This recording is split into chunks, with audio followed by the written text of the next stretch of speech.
Welcome to the Afterlife Files, where we investigate near-death experiences, shared-death experiences, and how they affect you. Unlike podcasts that are just stories, we will give you a heads up on what to look for in our conversation. And then, after the interview, stick around because we help you make sense of those accounts so that you can incorporate the insights into your life. I think you'll find that once having your most profound questions answered, living life in the physical is filled with more peace and joy.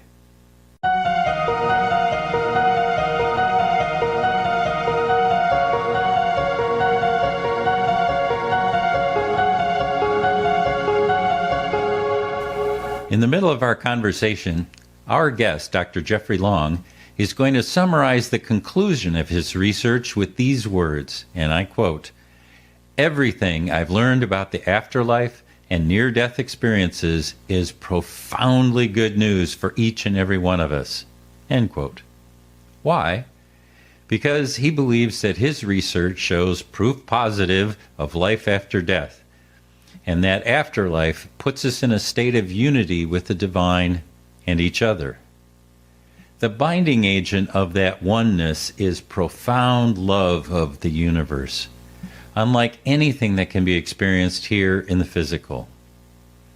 He will spend the entire interviewing justifying why he believes this is true. It takes us the entire interview just to get through all of them, but he explains nine lines of evidence that point to NDEs being real. As we make our way through these 9 examples, keep this in the back of your mind. He thinks that this evidence says that near-death experiencers answer for us our greatest questions, like, is there an afterlife? Is there a God? What is the afterlife like? What's the purpose of earthly life? And finally, are we really eternal beings? There is an especially rich section as we discuss 2 of his interview questions with profound implications. First one, during your NDE, did you encounter any information about mystical unity, oneness, or connection? And the second one, during your NDE, did you encounter any information concerning love? Perk up your ears when you get to that part. Last bit. Here's a heads up. Hurricane Ida ravaged Louisiana last August, and the Longs' home was substantially damaged. They are still living in a temporary trailer 7 months later, so the environment of this filming is humble, as is the speed of his internet. You'll notice at times there are a few glitches. Stick with it, because the information he's presenting is invaluable. Jeffrey is so excited to share his information that he just is bursting to get it out.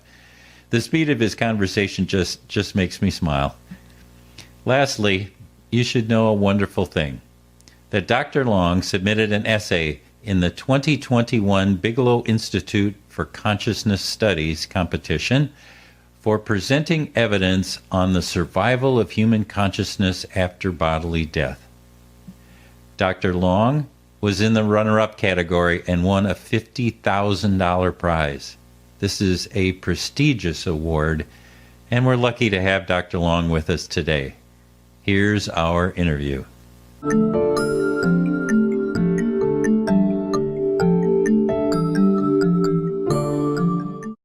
Over the last several years, I've had the distinct pleasure of being a co-MC of the International Association for Near-Death Studies. And as in that position, I've had the chance to introduce Dr. Jeffery Long a bunch of times. And it's really been fun to listen to the presentations of Dr. Long and his wife, Jody, about what they're doing at their amazing organization. So I think you're in for a treat today. So let me read the official bio here. Here we go.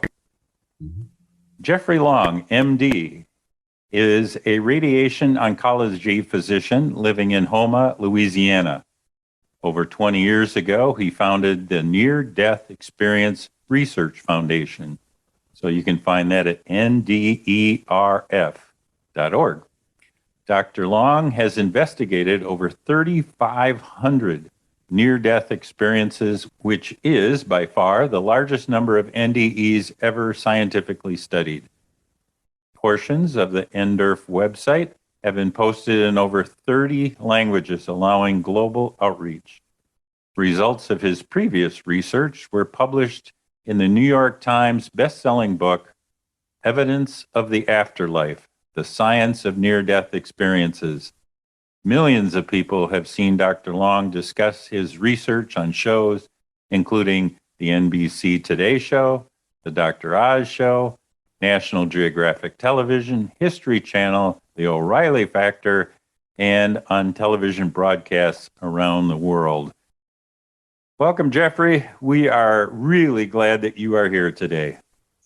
I really appreciate that, Scott. We got a lot of interesting stuff to talk about. Yes, we do. And your foundation, the Near-Death Experience Research Foundation, has played really a unique role in near-death experience research. I know you and Jody have lovingly cultivated this website and your research. So why don't you start us off by telling us, why did you do that? And what does NDERF, what does it cover? What does it do? Sure. Great question. Scott, over 25 years ago, I was doing my residency training in my medical studies. I'm a radiation oncology doctor, the use of radiation to treat cancer. So all that time ago, I was flipping through a journal, a paper journal, looking for a cancer-related article. Completely by accident, I found an article with the title Near-Death Experience in it. So I paused. I'd never heard that before. And everything I knew as a doctor told me that you're either dead or you're not dead, but what's this like near-death experience? So I read the whole article and was immediately fascinated. I mean, Scott, how can anybody not be fascinated about thinking what happens after death? So reading this was a major cardiologist, Dr. Sabom, who in this article described that in his patients that had cardiac arrest, they described with amazing accuracy ongoing earthly events while they were being resuscitated, which I knew medically was impossible unless they really had, as Dr. Sabom described in his patients, consciousness apart from the body, looking over the frantic efforts to bring them back to life while they were, by all appearances, clinically dead. I was so amazed, I stopped and read some of the bibliographic referenced articles and immediately thought prophetically, why aren't more people doing research in this fascinating area? A couple of years later, I had a college friend visiting me. His wife mentioned that she had severe medical allergies, so bad, in fact, that when she was under anesthesia for an operation, she coded, her heart stopped. And she went on to describe the first near-death experience I ever heard with lots and lots of details. Once again, I was absolutely fascinated and knew that if near-death experiences were real, this certainly changed how I looked at the universe we live in. So a few years later, being a bit of a computer geek, I set up with the very primitive dial-up modems we had in the era and other primitive software support, the Near-Death Experience Research Foundation with the burning question on my mind, are near-death experiences for real? Well, shoot, Scott, it wasn't more than just the first several dozen shared with me on the survey that we had on that website. I wanted to study it with the best scientific methods possible and survey questions. Honestly, I realized absolutely near-death experiences are, in a word, real. So let's take it back, because you have this tremendous database, and let's kind of start at the beginning for people who are new to this subject. What is a near-death experience? Sure. While no two near-death experiences are the same, near-death experiences may be defined, conceptualized by a very straightforward approach that I use in my research. You're near death. In other words, you're so physically compromised, you're unconscious or clinically dead with absent heartbeat. So at that time, by the very definition of unconscious, no conscious memory going on, people do have that experience component of the near-death experience. very detailed, what we call characteristic elements, or what occurs during the near-death experience, very consistently observed and often in consistent order. So when people nearly die, how many have a near-death experience? It's only around 10% of people that have that close brush with death that have a near-death experience. I actually co-authored a scholarly book chapter where we looked at several decades of prior near-death experience research. Me and my collaborators tried to look over any possible prior research that would give us a clue who will or will not have a near-death experience when they nearly die, and what the content of the near-death experience will be when it does happen. Bottom line is we couldn't find any demographic variable. I mean, you name it, age, gender, education, prior belief system, none of that seemed to correlate with the probability of having a near-death experience when they nearly die, nor what the content of the near-death experience would be. So it doesn't make any difference how old, where you live, what your culture is, what your religion is, any of that. None of it makes a difference. You know, Scott, the amazing thing, which still amazes me to this day as a researcher, incredibly, it makes no difference where you are on planet Earth when you have a near-death experience. The content will be strikingly similar. It doesn't make any difference whether you're, say, a Muslim in Egypt or a Hindu in India or a Christian in the United States, even an atheist. Wherever on the planet you are, whatever your belief system is, the near-death experience content will be strikingly similar. So what commonly happens during an NDE? Well, sure. Again, the characteristics or elements, if you will, of a near-death experience are as follows. Again, very commonly observed and in consistent order. You have that life-threatening event. Boom, you're unconscious or clinically dead. Right. A common first element is what we call an out-of-body experience. Consciousness typically rises above the body, and from that vantage point, they see and hear ongoing earthly events, often including efforts at others to bring them back to life. They then may pass into or through a tunnel, variably described, but often moving through it at a high speed. At the end of that tunnel, there's very oftenly described an unearthly, mystical, brilliant light. One person said it was like 1,000,000 times 1,000,000 suns, but doesn't hurt the eyes. It's just simply brilliant and beautiful. Once they pass through that tunnel, they may be in an unearthly realm, often described as a heavenly realm. And that's a reasonable description because there may be buildings, but buildings far more beautiful than anything we have that we've known in our earthly life. There may be flowers, plants, and they've often been described as having colors so beautiful that there are no earthly words to describe the colors they are and their beauty. There may be at this time music beyond anything in terms of its beauty that they've ever even conceivably could have heard on earth. They may encounter deceased loved ones. These are joyous reunions. Even if their deceased loved one died of a disfiguring or chronic illness, they essentially always appear as picture perfect health. Deceased pets have been encountered with joyous reunions too in near-death experiences. They may have a life review. They may encounter part or even all of their prior life, showing how rapidly their consciousness is processing during a near-death experience. Typically at this time, they're feeling overwhelming emotions. Typically of peace and love are among the most common emotions described.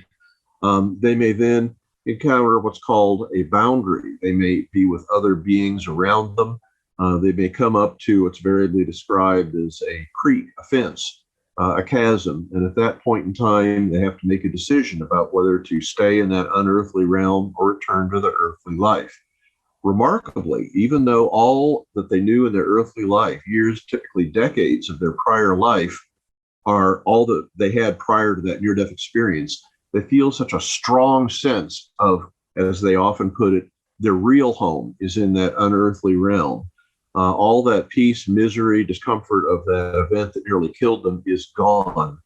So the great majority of people do not want to return to their earthly life. It's only after a discussion that they ultimately choose to return to their earthly life, or in the majority of near-death experiences, they're simply sent back without any further discussion.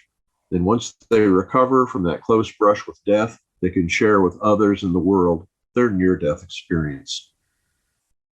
So That's an interesting thing you said, that they can have a discussion about whether or not they're going to come back. Who do they have the discussion with?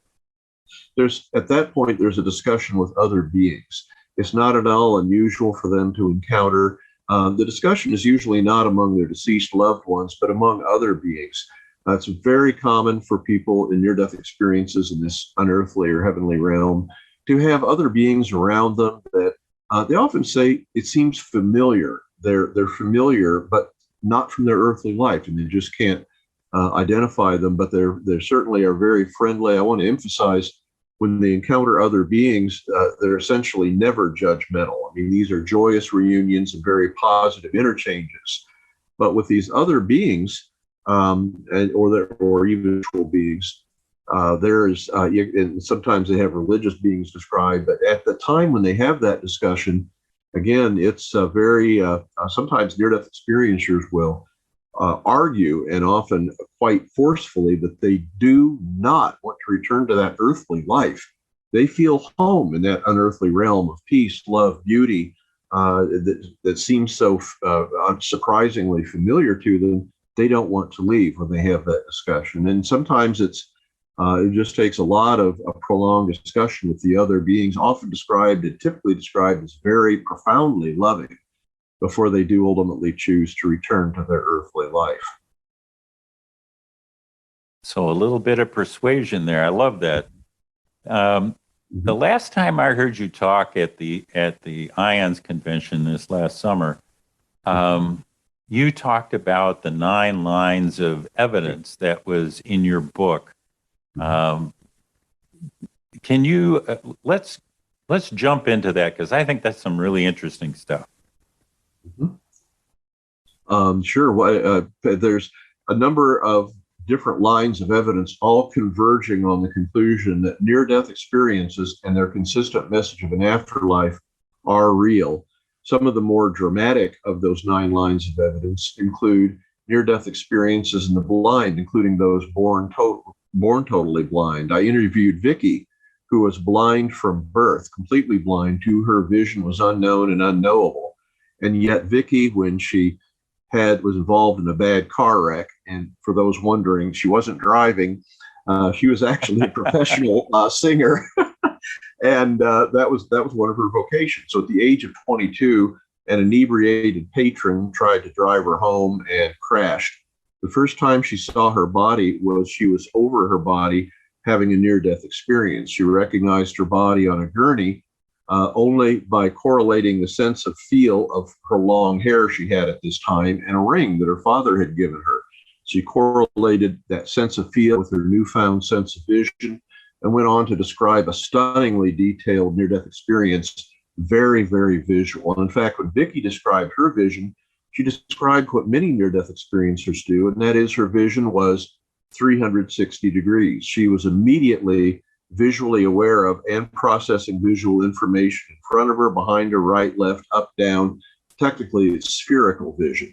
And in fact, when I told Vicky that those of us that have vision in our earthly life have what's called a pie-shaped visual field, you can't see like she could. She literally laughed at me and said, "No, that's not true. Vision, you see things. You see things everywhere. Why would vision be so confined?" And that was an interesting conversation.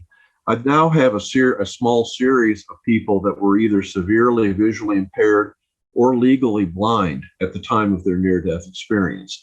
In all of those people that had that degree of severe visual impairment when they nearly died, every single one of them described at least normal, and often, as the case of Vicky, supernormal visual awareness during their near-death experience. And that, Scott, is absolutely medically inexplicable.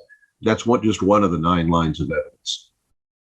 So I remember you talking about crystal clear consciousness. Yeah. That it's more real than real.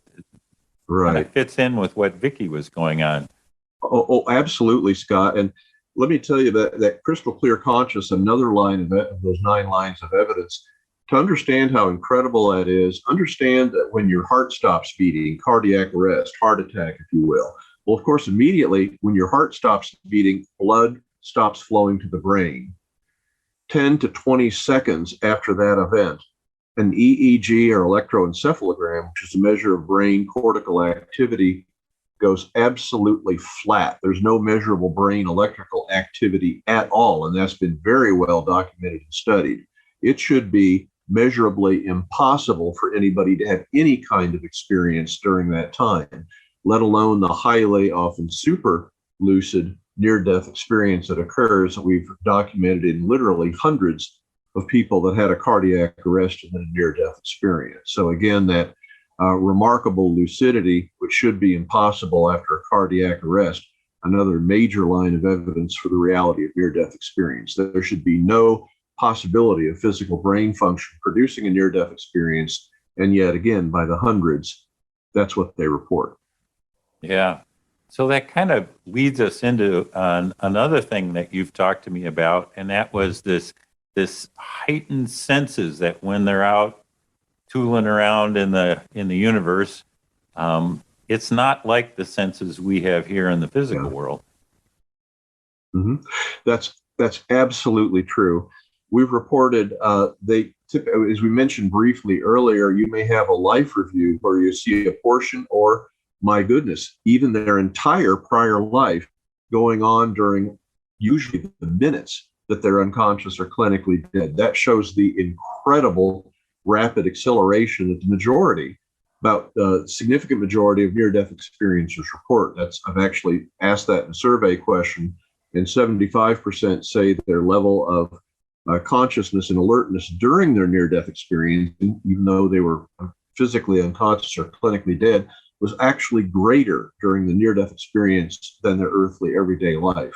But they do absolutely have supernormal senses. We reported the first case study of an individual born totally deaf, and yet here he was communicating in the near-death experience with a large number of his deceased family members without evidence of sign language, without lip reading. He was communicating, as is typically described in near-death experiences, telepathically. Immediate, instantaneous sharing of information, no possibility of error, and usually that type of communication, in addition to just simply information and concepts, has sort of the entire encompassing concepts around emotions and everything. It's actually, if you will, super telepathic communication. We reported or have reported the first person who was unable to smell things, called anosmia. And yet here during his near-death experience, he was amazed that he actually had an olfactory or ability to smell. But once again, no matter what the your impairment is or what sensations on earth you may have lost during a near-death experience, you're whole, restored, and generally exhibit supernormal sensory awareness. Yeah, you mentioned the life review. Mm-hmm. How accurate is the playback on that life review? That's a great question, Scott. And when I wrote it up, I called it perfect playback, because that's basically what it is. It's about, maybe 20-25% of people have that life review where during their near-death experience, they're unconscious or clinically dead, and yet they're aware of events in their prior life. Either part of their prior life or often their entire prior life is playing back. It's often described most commonly as like screens on a wall, so they can see different aspects of their life, obviously moving very quickly, while they're fully aware of that. In the study that I did, I looked at people that went back to try to confirm or invalidate what they saw during their near-death experience life review. These are typically things that happened like early life when they were toddlers, and they may see some very interesting, remarkable things. But every single one of these people who tried to verify what they saw in their life review that they'd forgotten in their earthly life, every time they went back to try to verify it, they found that what they saw was absolutely real, really did happen in their prior life, even if it was long forgotten in their earthly life. So this seems to be a very real recollection of memories that otherwise would have been impossible to access. And Scott, even more amazingly, we have some periodic, what we call panoramic life reviews, where they not only see all the events of their prior life, but they become aware of what the person they were interacting with was thinking and feeling simultaneously while they were interacting with them. And it's often very surprising and very different from what they would have even guessed, even if they'd been aware of that. So again, all part of that supernormal consciousness, acceleration of consciousness, totally beyond anything that we could possibly experience in our earthly life. So if we have the ability to be the other person, I mean, we're reviewing our life just as us, and we're reviewing it at the same time as the other person. I imagine that would, well, it would be a humbling experience for me anyway. Yeah, Scott, joined the club. We've all done things you ain't proud of.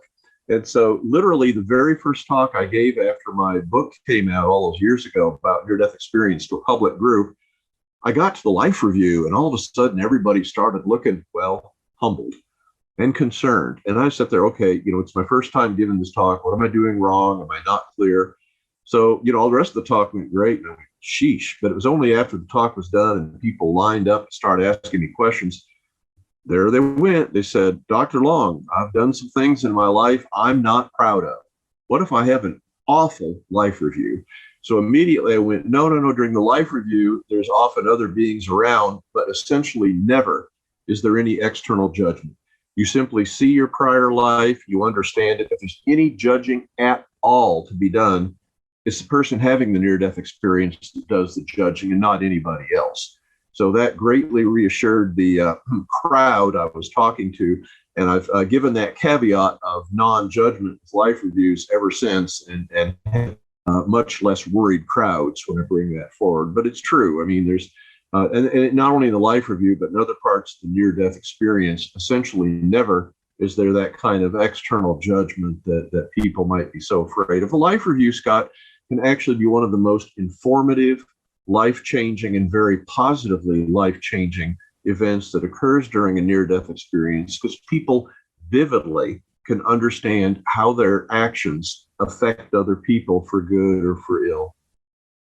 So the idea that we could be the other person, and that we can see how those actions influenced other people, boy, that's a real sense of interconnectedness that we as a human species have this ability to be connected with those other people in our life. Absolutely. Well, I'm going to take that concept, Scott, and run with it.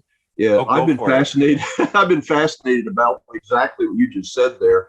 So my most recent version of the survey of people that have near-death experiences asked very straight up, during your near-death experience, did you encounter any information about a mystical unity, oneness, or connection? That's the paraphrase of the question, looking exactly at that. And Scott, to my amazement, about 55% of near-death experiencers answered yes, given the choice of yes, uncertain, or no. In the narrative responses that expanded on their response, I was just blown away as a researcher at the amazing unearthly descriptions of, yes, there is that unity, that oneness. We're all one. We're all connected. We're all part of that whole. Times literally hundreds of narrative responses, there was overwhelmingly consistency that is a part of the greater reality. And may I add, Scott, that's not conventional teaching in most Western churches. I mean, they tend to emphasize a separation of humankind from everything else. And here by the hundreds, near-death experiencers describe that there's a connection, a unity, a oneness of all of us and everything. And certainly that's, not only is that not typical religious teaching, but that is certainly not anything you're going to pick up generally walking around, living your earthly life. You're not aware of that during your earthly life. We seem to be separate from everyone, but no, not when you have a near-death experience. Remarkably consistently, they describe that unity or oneness that we all have, that we're just simply not aware of as we live our earthly life. I would think that knowledge of oneness would really change you when you came back. Yes. Oh, absolutely. I mean, you can just imagine it from the perspective of someone who has a near-death experience. They live their illusion as, like, frankly, I have until I started my near-death experience research. And I think nearly everybody has. I mean, we in humankind, we're an island. We're separate from other people. We don't know what they're thinking. We don't know, we don't feel any kind of, we may have some love or feel close emotionally, but we don't have that gripping sense of connection, unity. And may I add, when they responded to that question, they were far more likely to use the more powerful term unity and oneness than the weaker term connection. I mean, that's really what they're trying to convey, is that strong sense of oneness, unity of all. And that was a surprise to me, how many near-death experiencers describe that, and how overwhelmingly consistently it's described in their narrative responses. And may I add, as a scientist, I know full well what is real is consistently observed. And that is absolutely consistently observed in response to that connection. There does seem to be in the afterlife that oneness and unity of everything that's overwhelmingly consistently observed. It's real. So the people that have a life review, in that first speech of yours, they were concerned about being judged, and you told them that no, we aren't being judged. Yeah. That the only person that is doing the judging is the person who's going through the experience. And you also mentioned that there's usually some sort of light being that accompanies them, when they have this. It's been described to me as that this being loves them through the experience. Is that consistent with what you found? Thank you. That is absolutely critical to say. On the unearthly, if you will, heavenly realms, one of the most predominant things they talk about is that profound sense of love.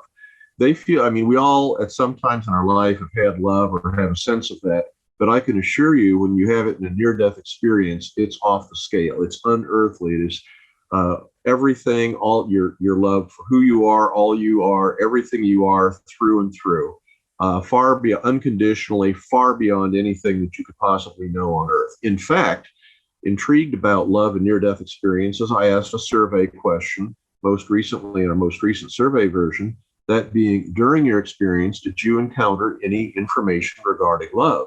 Again, over half of the near-death experiencers answered yes. And their narrative responses, again, times hundreds. This was a survey of 834 near-death experiencers, majority answering yes and giving a narrative response. Overwhelming discussion, vividly describing that love, dramatic, complete, unearthly, wonderful, unexpected. Words just seem to fall out of their typewriters as they type out their answers to this survey question. Unquestionably, that's a major part of the greater part of reality, the greater part of what's going to go on in that afterlife. Thank goodness. Hey, Scott, if we're all connected and unified in the afterlife, thank goodness love is a critical part of that too. I'd hate to have it be anything less than that. But again, it's part of the significant evidence for the reality of near-death experience, overwhelmingly, consistently describing unearthly love. And I'd emphasize they didn't learn about during their earthly life from any religious teachings or beliefs they may have had. This was over and over described as just, simply off the scale of anything that they could have understood, been aware of, or have experienced during their earthly life. Yeah, boy, does it make a difference experiencing it versus reading about it in a book or having a religious teacher tell you that it exists. That visceral sense of the love being the foundation of the universe. Wow, what a isn't that awesome? Oh, I agree, Scott. It's just absolutely awesome. Just as I could not describe vision to Vicky, who was born totally blind, I could read their words times hundreds and hundreds of narratives, and I get that very powerful sense. But again, I think, and even often they say words fail me. Words are not adequate. So I think we'll all have to be in that afterlife before we can vividly understand from our own personal experience just how profound that love is. And that's good news. That is great. Everything I've learned about the afterlife and near-death experiences is profoundly good news for each and every one of us. Speaking of love, you mentioned at the beginning of this talk that when we enter into the light, very often there's a reunion with family and friends and loved ones. What did you learn about that particular event? Sure. Now, that's a line of evidence, by the way, yet another for the reality of near-death experiences. Now, Scott, when you have basically any altered consciousness that is not a near-death experience, a dream, hallucination, you name it, if that happens, if you're going to encounter other beings, it's going to be, say, the bank teller you did business with that day, the family member you said goodbye to before you went up the stairs to fall asleep. So that's the norm for non-near-death experiences. However, in near-death experiences, both my own study and another study by Dr. Kelly found that 96% of the beings encountered in near-death experience are deceased at the time of the near-death experience. And in fact, they may be deceased without the near-death experience or even knowing it. They may encounter them, and only when they recover from what nearly killed them, they may ask around and find out, yes, that person died before your near-death experience. It's just that you and no one around you knew it. Remarkably, too, we have a small series of people who, in their near-death experience, will encounter deceased siblings, brothers or sisters, who died and they were never told about it. These are typically childhood near-death experiences, younger children. And you can understand this, Scott. I mean, parents often don't want to tell a young child that they had a brother or sister who died often before they were even born. They want to wait until they're older and can understand death better before they share that tragic family history news, age 10 or 12 or something. And yet here are these people, this series of people encountering brothers or sisters that they never knew they had. And may I add, if it's a brother or sister, male, female, the gender is 100% accurate. And they communicate, and then when they tell their shocked parents what they encountered during their near-death experiences, parents are forced to admit, yes, you had that brother, you had that sister, they died, we were going to wait until you were older to tell you. So yet another example, remarkable line of evidence for the reality of near-death experiences, encountering people that died that they didn't even know had died at the time of their near-death experience. Yeah.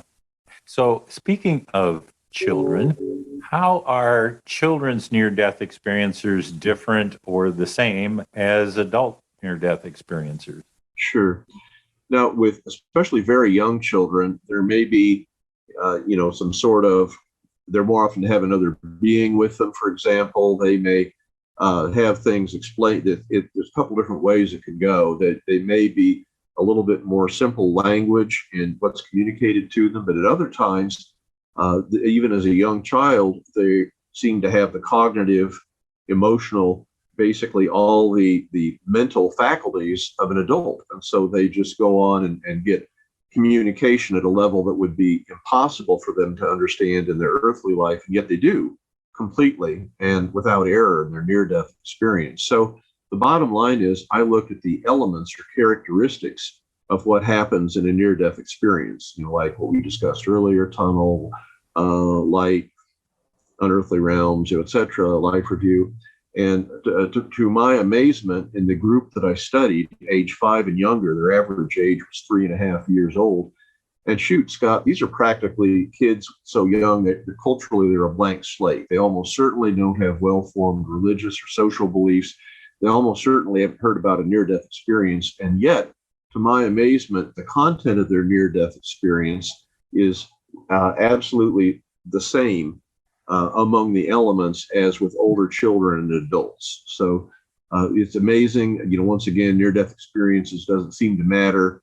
Even at that very tender young age, culturally a blank slate, the content, again, strikingly similar, regardless of your age at the time of your near-death experience.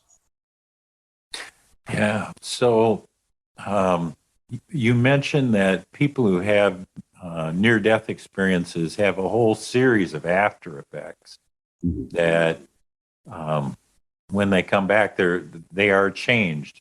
And talk a little bit more about some of the after effects that you've seen that really have impacted people. Sure. Yeah, as you can imagine, having a near-death experience is generally a profound, life-changing event. The typical changes observed after a near-death experience are called after effects. These have been well described in both prospective and retrospective near-death experience studies. Among the more common ones are, well, what you would expect. Obviously, there's a decreased fear of death. And that is something you'd expect because from the perspective of someone who had a near-death experience, they know what lies beyond death doors because they are confident that they personally experienced it. And they know it's nothing to fear. They know there's a wonderful afterlife. So obviously a dramatic reduction in the fear of death. Going along with that, a greatly increased belief in life after death. Once again, no surprise. From their perspective, they know what lies beyond death's door. They lived it, so that almost dramatically increased belief in the reality of an afterlife from those that actually experienced it. In addition to that, they're much more likely to be loving and compassionate. They may leave unloving relationships or jobs where they have to manifest unloving values and seek out loving relationships or loving jobs. It's not unusual that they may seek out a new career in the healing fields, medical fields, just so that they can manifest those new realities. They have an increased belief in spiritual interest. They may spend more time in meditation and prayer than they did before.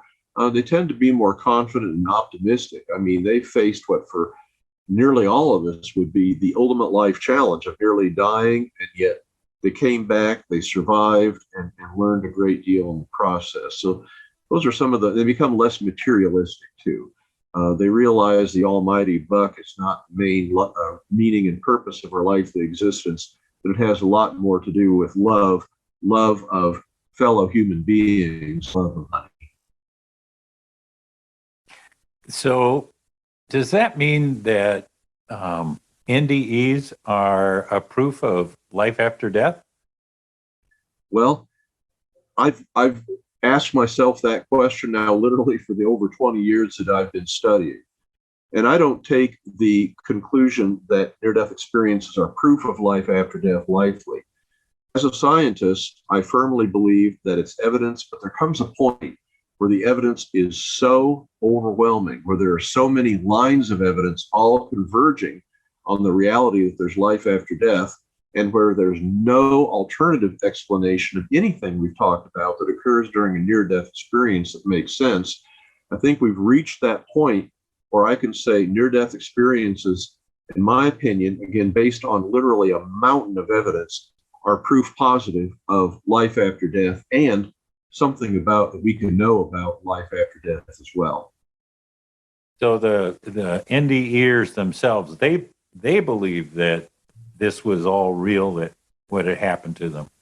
Yeah, oh, absolutely. And not only do they believe it, there's a minority that don't, but especially if you look at those that had the most detailed near-death experiences, they, in the study I did, a large group of them, 100% of them believed that there's definitely life after death. So yes, the near-death experiencers as a group greatly increased their belief in life after death, and especially those with the more detailed near-death experiences.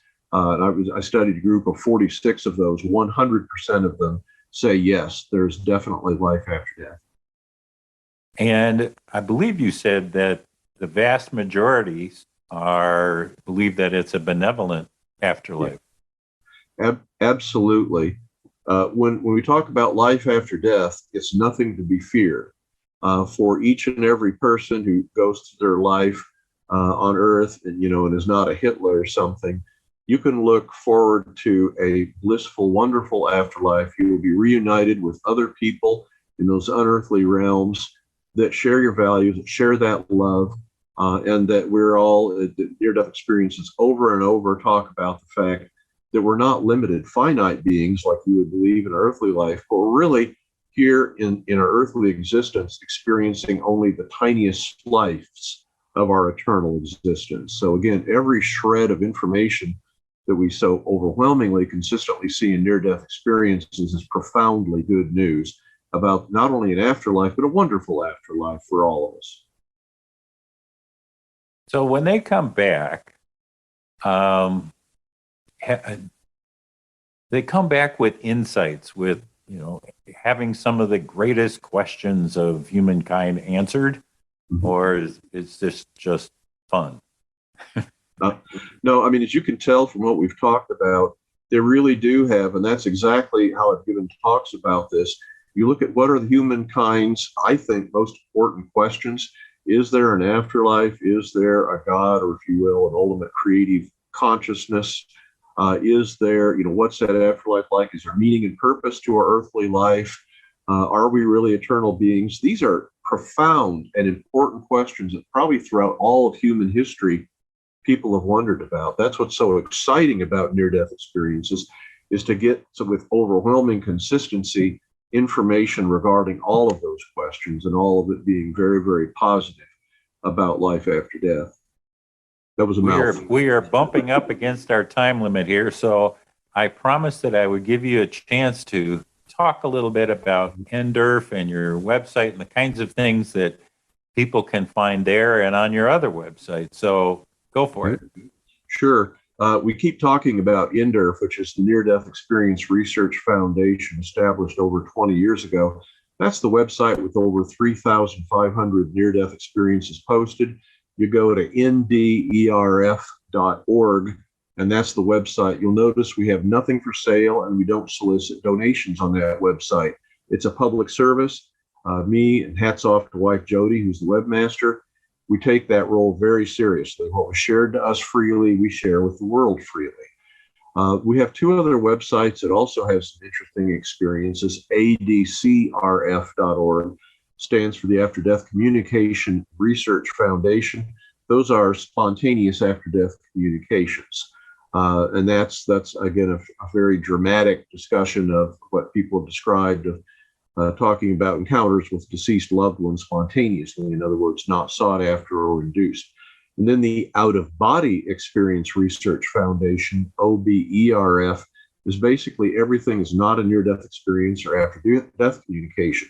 Those are your spontaneous out-of-body experiences, deathbed visions, prayer, meditation experiences, etc. Then we have a whole variety of types of with different types of experiences that we post there. A fascinating reading on any of those websites. If any of that sounds interesting to you, just check it out. That sounds like a great way to end this interview. Dr. Jeffery Long, this has been a terrific hour of exchanging ideas. I have loved it. Thank you for being with us this afternoon. It's been a real pleasure, Scott. Great interview. I've loved every minute of it.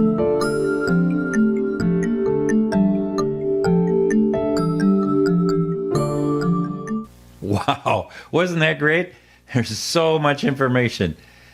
Oh, Jeffrey made some points that I think we can summarize and expand upon. Just to be clear, these are my viewpoints. But that's why you watch the Afterlife Files, to gain perspective by using more than one lens with which to view this rich information. I thought it was helpful that Dr. Long established his criteria for what is real. Quote, "What is consistently observed is real," end quote. It's also instructive to note what conclusions 3,500 NDEs point to, and that nothing would substantially change if he had 10,000 data points. Combine his with the very similar findings from the other researchers in the field with large studies, and the evidence is now overwhelming. The data Dr. Long talked about were identified as lines of evidence. Let me summarize these for you because you might have gotten lost in the conversation. 1. Crystal clear consciousness. 2. Realistic out-of-body experiences. 3. Heightened senses. 4. Consciousness during anesthesia. 5. Perfect playback during the life review. 6. Family reunions. 7. Children's experiences. 8. Worldwide consistency. And number 9. Long-lasting after effects. One thing he just brushed over that I think deserves a little more attention, and that is the universe of duality, the one we live here in the physical, is just a small subset of the larger unity universe. And I believe that you can choose which set of rules, the rules of duality or the rules of unity, by which to live your life. More on this in another interview. Lastly, I think Dr. Long is right on. I can see a shift in the research away from are NDEs real to how do we make meaning from the near-death and shared-death experiences. We need to wrestle with the implications of difficult concepts like universal love and oneness. So, on that note, may your day be filled with oneness and love. If you're watching on YouTube, like, subscribe, and comment. You can find the Afterlife Files on all podcast streaming apps: Apple, Google, Spotify, Audible, the lot. Follow us on Facebook, Instagram, and TikTok, or pay us a visit at neardeathmeditations.com. neardeathmeditations.com. Bye now. See you next time, and thank you for joining us.